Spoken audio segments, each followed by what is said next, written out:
Local tours resume with plenty of enthusiasm.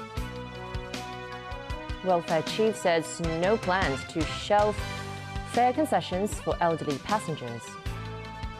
And as COVID cases surge in America and Europe, WHO boss warns of a critical period ahead.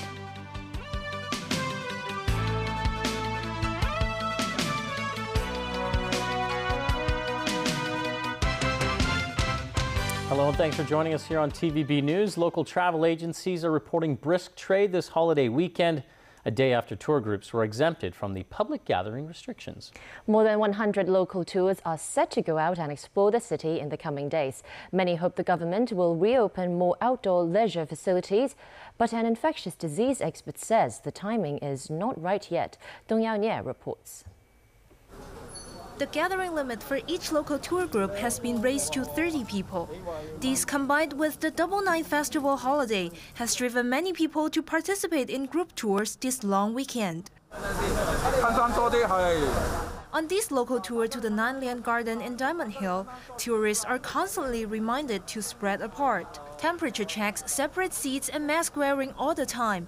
The infectious control measures are closely monitored by inspectors from the Travel Industry Council, which is in charge of the registration of all local tours. Many participants appreciated the opportunity.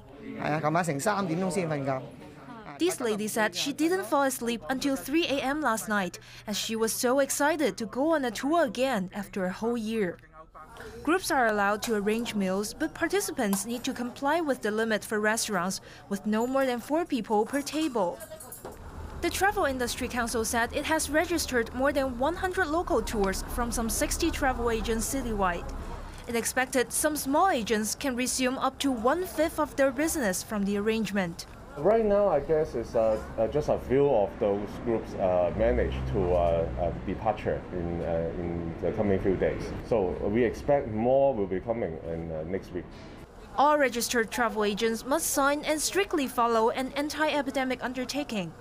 To boost travelers' confidence, the TIC will also arrange a free COVID-19 test for tour guides. And I would also advise the tour companies to assign a specific seat to individual passengers, so that in case there is any outbreak, it would be easier to perform the contact tracing. Some hope the government can also lift its curbs on outdoor barbecue sites.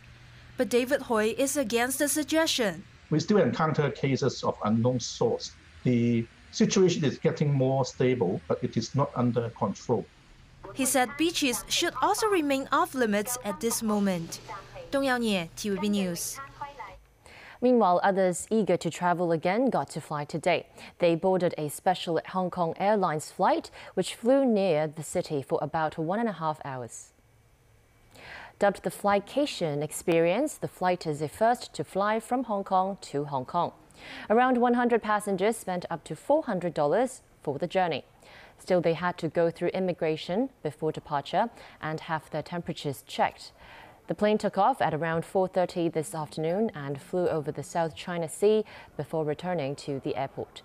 The airline also arranged lucky draws and gave away 2 face masks to each passenger. The city reported 5 new coronavirus infections, including only 1 local case. The new local infection, a construction supervisor, had been to work sites during the incubation period, and now several of his colleagues will be sent to quarantine. The latest local person to come down with COVID is a 56-year-old man who lives with his family in Quarry Bay. He's the head of construction projects and usually works at the Manly Commercial Building in Mong Kok. 2 weeks ago, during his incubation period, he visited Phase 2 of the quarantine centre in Penny's Bay with a few colleagues to inspect waterproof construction of the light wells there. They put on masks and construction uniforms during the process. Health authorities will arrange virus tests for these colleagues, but stressed the patient had no direct contact with those currently under quarantine in Penny's Bay. We have tried to understand from the C&ED and the light well. The shaft is not yet commenced, so it should be Phase 1 discharges into the sea.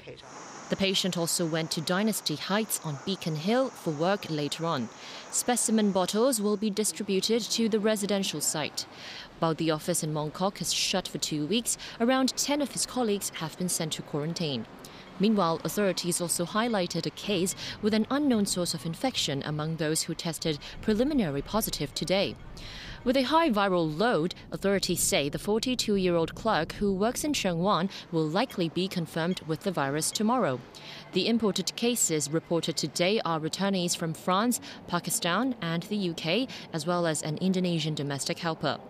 Meanwhile, the Royal Garden Hotel in Tsim Sha Tsui has reopened for the first time since it closed down for business for 2 weeks following several confirmed cases among its staff members. While the hotel is open for reservations again, only guests who are staying between today and next Wednesday will be allowed in. Restaurants in the hotel will reopen next Thursday. The welfare chief dismissed speculation the government may drop its proposal to expand a $2 concessionary fare for elderly passengers on public transport. La Chi-kwang also says his department is ready to assist Cathay employees who were laid off Wednesday. Haley Jo has more. Faced with an aging population, the government proposed to lower the eligible age for the $2 transport fare concession scheme from the current 65 to 60. However, recent media reports say the government may have changed its mind after facing opposition from some executive councillors. Secretary for Labor and Welfare La Chi-kwang says that's not the case. Basically, what we have done is we have briefed the members of the Executive Council recently, and then some of the members expressed their views. He says the plan's still in the pipeline, due for implementation by March 2022. We are still working on it. We have no plan of shelving it, although we can't tell exactly at what time we can doing it. But our current target is to attempt to implement the scheme, the improvement of various aspects of the scheme in the next financial year, 2021 to 2022. Lo says it's expected to cost around $1.7 billion. In regard to Cathay's major restructuring plan, Lo says his department will ensure the employees receive reasonable exit packages as provided under the law. On Wednesday, more than 5,000 employees of the Cathay Pacific Group lost their jobs, including more than 600 pilots. The Labor Department serves as a mediating agent, just in case the need for the Labor Department to intervene to mediate between the employer and employees. They are all ready to do that. Whenever there's any need for people needing to find jobs, Labor Department is ready there. So far, we had not received many such requests, but they are coming. Haley Jo, TVB News. Overseas now, the United States broke its daily record for new coronavirus infections. 84,218 new cases were reported Friday. The previous record was 77,299 cases July 16th. The Midwest has been the epicenter of the latest infection surge, but other regions have also suffered spikes. The northeastern states reported an 83% increase over the past month. In the same period, western states saw a 200% rise. The United States has the most COVID-19 cases in the world at 8.5 million, as well as the highest number of fatalities. 224,000 U.S. residents have died from the coronavirus so far. The Trump administration's pandemic response has been frequently criticized by Democrat rival Joe Biden. French President Emmanuel Macron warned Europe could be set to fight the coronavirus until at least mid-2021. Macron's comments come amid a spike in COVID-19 infections throughout the continent. Daniel Rao has more on this story. Europe's daily COVID-19 infection rates have more than doubled over the past 10 days, reaching a total of 7.8 million cases and around 247,000 deaths. France has been one of the hardest hit nations. The country passed 1 million cases on Friday, reporting a new record daily total of more than 42,000. As a result, lockdown restrictions and curfews have been reimposed in all major cities. French public health officials warned the coronavirus is spreading faster than it did earlier this year. This has sparked fears that hospitals could be overwhelmed. COVID-19 patients already occupy nearly half of France's 5,000 intensive care beds. During a visit to a hospital near Paris yesterday, French President Emmanuel Macron admitted the threat posed by the pandemic may not dissipate until at least the middle of 2021. Macron's sentiments were echoed during Friday's World Health Organization assembly. We are at a critical juncture in this pandemic, particularly in the Northern Hemisphere. The next few months are going to be very tough, and some countries are on a dangerous track. We urge leaders to take immediate action to prevent further unnecessary deaths, essential health services from collapsing, and schools shutting again. Attempts by national and local governments in Europe to reimpose lockdown measures have not proven universally popular. In Italy, hundreds of protesters in Naples, angry over the city's new 11 p.m. to 5 a.m. curfew, clashed with police on Friday night. Demonstrators were pictured throwing rocks and smoke bombs. Police officers responded with tear gas, detaining several protesters. Elsewhere in Europe, Polish President Andrzej Duda has tested positive for COVID-19. He is now in quarantine and reportedly in a stable condition.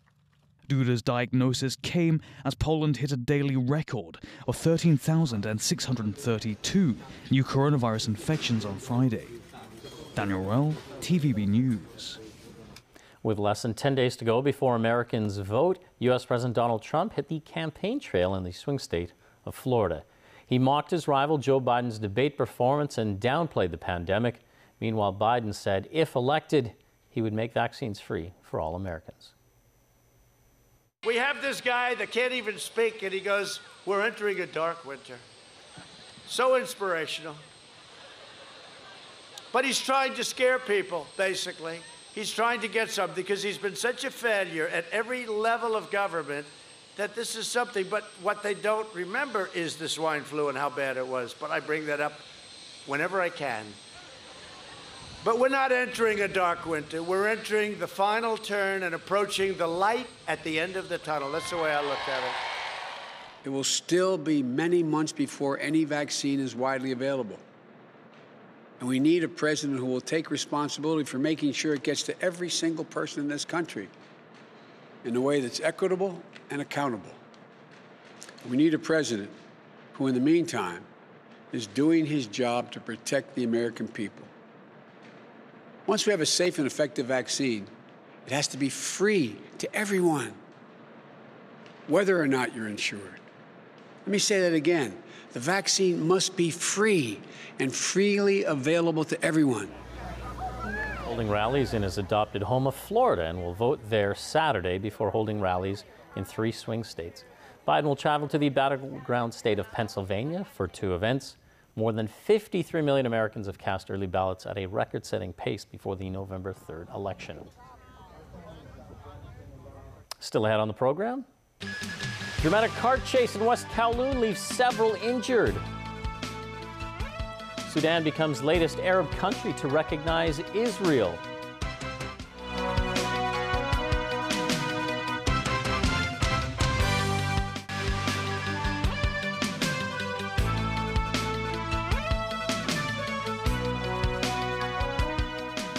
A warm welcome back to TVB News. A wanted suspect was arrested after going on a high-speed car chase with police in the early hours of this morning in West Kowloon. Several people were injured, including 3 police officers and the suspect. Jackie Lynn reports. The 13-kilometer pursuit ended only after the driver lost control of his car and crashed into a road barrier. Officers needed to smash the car windows to force the driver out. The man also attempted to escape arrest. In the ensuing scuffle, he and 3 cops were injured. After police established his identity, the 36-year-old suspect were found to be a wanted criminal for drug-related offenses and had resisted police arrest before. The wild chase began at around midnight as a car sped past police roadblocks near Namcheong MTR station. The car wound through the West Kowloon district with speeds reaching as high as 200 kilometers an hour. The dramatic chase came to an end near a secondary school in Shakit-May. 2 packets of suspected ketamine were found in the suspect's car. Adding to his growing list of charges, the man was arrested for alleged drug possession, dangerous driving, driving under the influence of drugs and alcohol, and assault on officers. More investigations are underway. Apart from him, 8 other drivers who were stopped at the same police checkpoint failed their breathalyzer tests. Jackie Lin, TVB News. Most general outpatient clinics will be closed Monday, the day following the Chongyang Festival.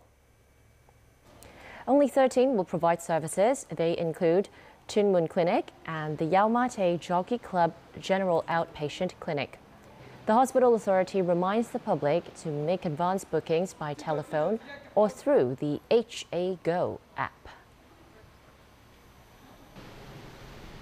Back overseas, the U.S. announced that Sudan will take steps to normalize ties with Israel. This makes it the 3rd Arab state to do so in a U.S. brokered deal in the run-up to election day.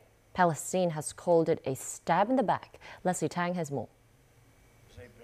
Inviting the press to listen in, U.S. President Donald Trump spoke on the phone with the leader of Israel. This comes as Israel and Sudan agreed to take steps to normalize relations in a deal brokered by the U.S. For decades, Sudan has been at a state of war with Israel. They have been in a state of war and boycotted Israeli goods. There was no relationship whatsoever. Today's peace agreement will enhance Israel's security and end Sudan's long isolation from the world because of what was taking place. We're engaging in cooperation for the present and the future, and it's not a distant vision. It's not a distant dream. I mean, we're actually seeing the fruits of peace right now in these days after signing these agreements. I think we've never seen anything like this. The step makes Khartoum the 3rd Arab government to set aside hostilities with Israel in the last 2 months. In an awkward moment, Trump asked Netanyahu if he thought Sleepy Joe, his belittling nickname for his presidential rival Joe Biden, could have made this deal. Netanyahu haltingly replied they appreciated help for peace from anyone in America. But the Sudanese foreign minister said they're waiting for a yet-to-be-formed parliament to proceed with formal normalization, and it may not be a quick process. The deal follows Trump's conditional agreement to remove the North African nation from the list of state sponsors of terrorism if Sudan pays compensation to American victims of terror attacks.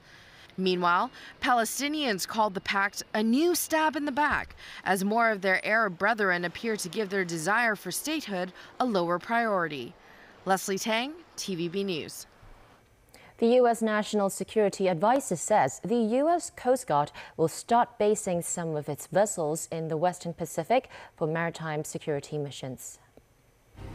Robert O'Brien cited illegal fishing and harassment of vessels by China as a reason for stepping up patrols. O'Brien also said the Coast Guard planned to evaluate next fiscal year the feasibility of basing fast response cutters in American Samoa in the South Pacific. He added that China's illegal, unreported and unregulated fishing and harassment of vessels in the Indo-Pacific threatens American interests and the interests of other countries. Thousands took to the streets across Poland, this in response to a court ruling declaring abortions of fetuses with congenital defects unconstitutional. Protesters in Warsaw held up banners with slogans including "You have blood on your hands" and "You are building women's hell." The crowd included a lot of young women, but also many men who said they were fighting an assault on individual rights by the government. Police used bullhorns to warn people the gathering was illegal due to the pandemic.